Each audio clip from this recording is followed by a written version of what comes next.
The small metal ring lay in his palm, catching the thin line of morning light slipping through the truck window. Its edge was dented, the engraving worn down by time, and a faint scorch mark traced one side, as if it had survived something far harsher than weather. It felt lighter than he remembered, almost fragile, as though it had been carried across miles with quiet determination. He finally understood why the owl had brought it back to him, why it had held on even when everything else had failed. But you don't know that yet. Why had the owl carried this for so long?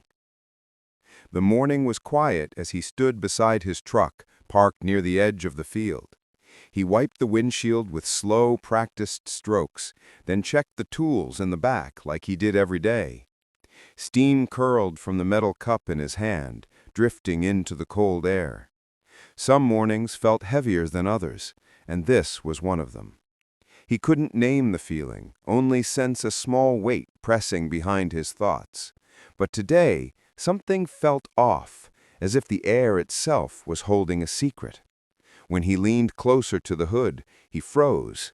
Something small moved, where nothing should have moved. He leaned closer to the hood, thinking a loose tool might be rattling.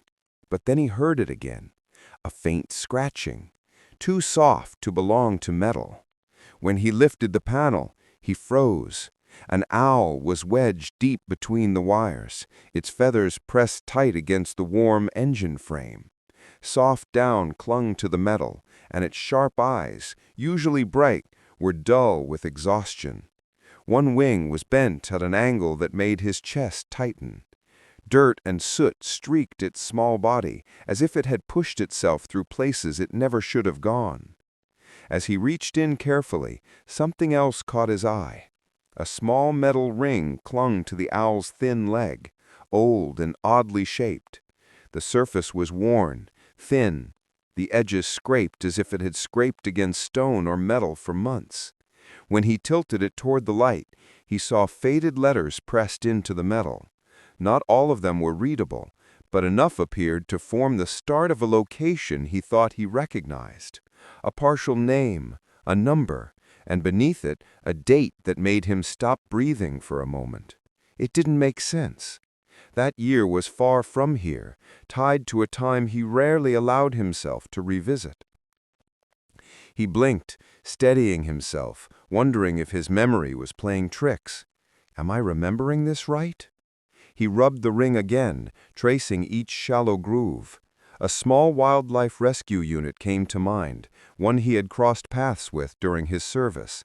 They used metal tags, tiny rings coated with places and dates. But those units were stationed half a continent away. Their work never reached this region, not even close. And the style of carving on this ring matched exactly what he had once seen in their field journals. A soft uneasiness settled in his chest. Could an owl really have traveled this far?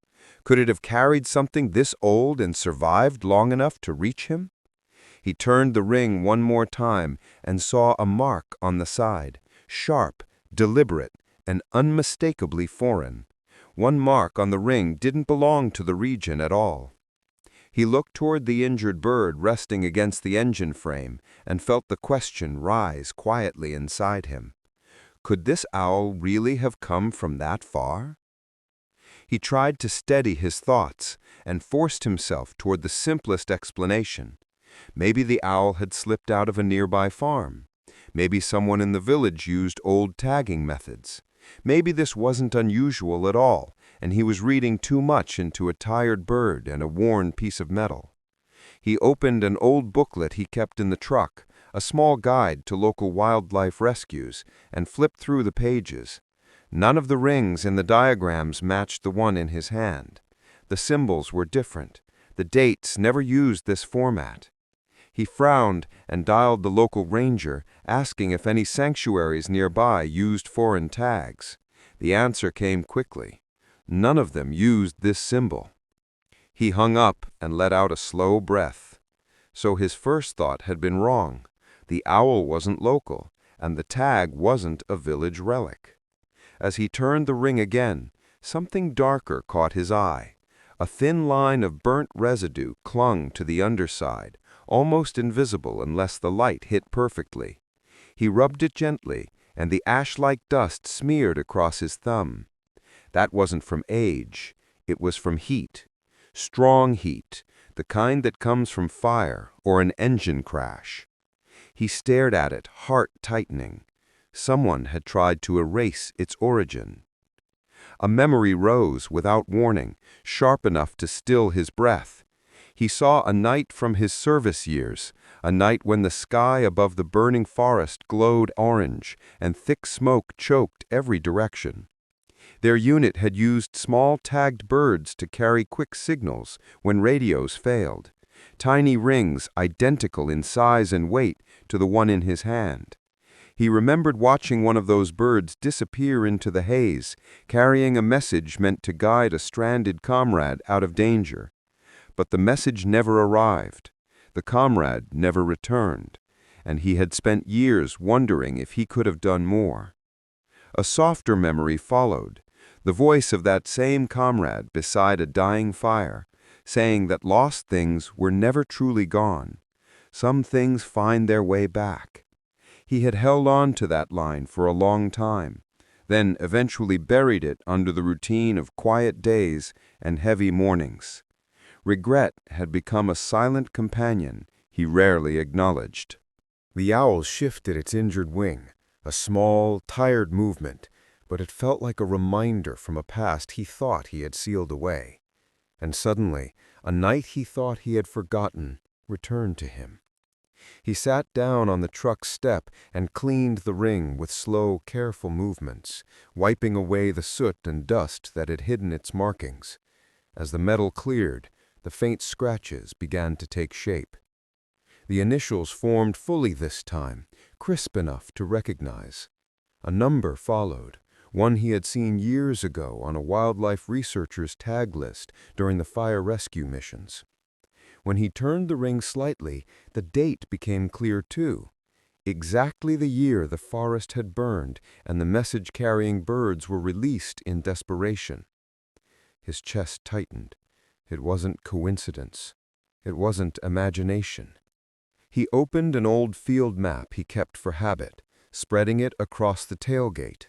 He traced a finger from the burned forest's location to the natural migration route, then farther, across hills and safe zones, to this region where he now lived. The line wasn't impossible. Hard, unlikely, but not impossible. A bird displaced by fire could have traveled with a migrating flock. It could have survived storms, predators, distance. And when it could no longer fly, it could have looked for warmth, finding his truck on a cold morning. A long, winding path that made painful sense now. Piece by piece, the truth settled in place. This owl wasn't lost by chance. It had been part of a rescue operation years ago, maybe even carrying the message that never arrived, somehow pushed forward by instinct, survival, and something deeper until it reached the only thing still connected to that moment in time. Him. The weight of that realization softened the tightness in his chest. The ring wasn't just an old tag. It was a piece of a story he'd left unfinished. It was a reminder of a comrade waiting for a message that never arrived, a message carried by a bird that simply couldn't reach him back then. Some things find their way back. He whispered the line without meaning to, feeling the truth settle with quiet clarity. The story he believed for years was only half the truth. He looked at the owl resting beside him, and for the first time in a long while, the past didn't feel like a wound. It felt like something finally understood. Now I understand.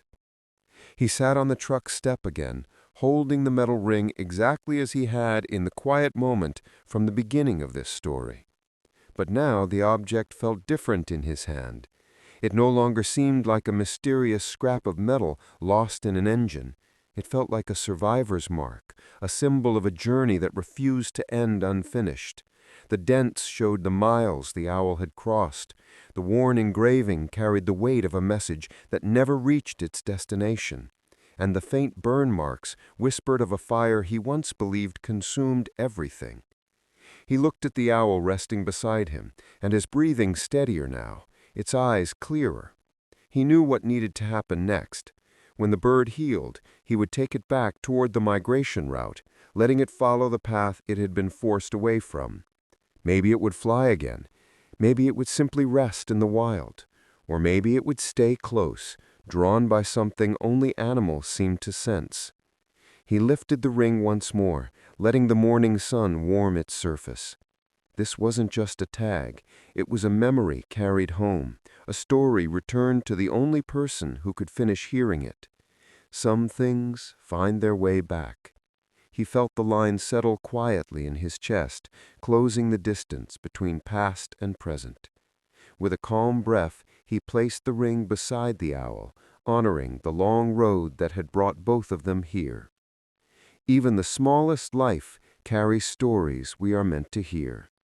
The morning light softened the truck's shadow as the owl rested calmly on the cloth, its wing tucked gently against its body. Clean air drifted around them, carrying the scent of new beginnings. A soft wind lifted a feather beside the ring, turning it just enough to catch the sun. In that stillness, he understood that some messages arrive late, but exactly when we're ready to receive them. The next morning, just as the first light touched his truck, a soft tapping sounded on his window. He turned slowly, unsure if it was the wind or something else waiting to be noticed. The sound came again, gentle but certain, inviting him toward another story that had just begun.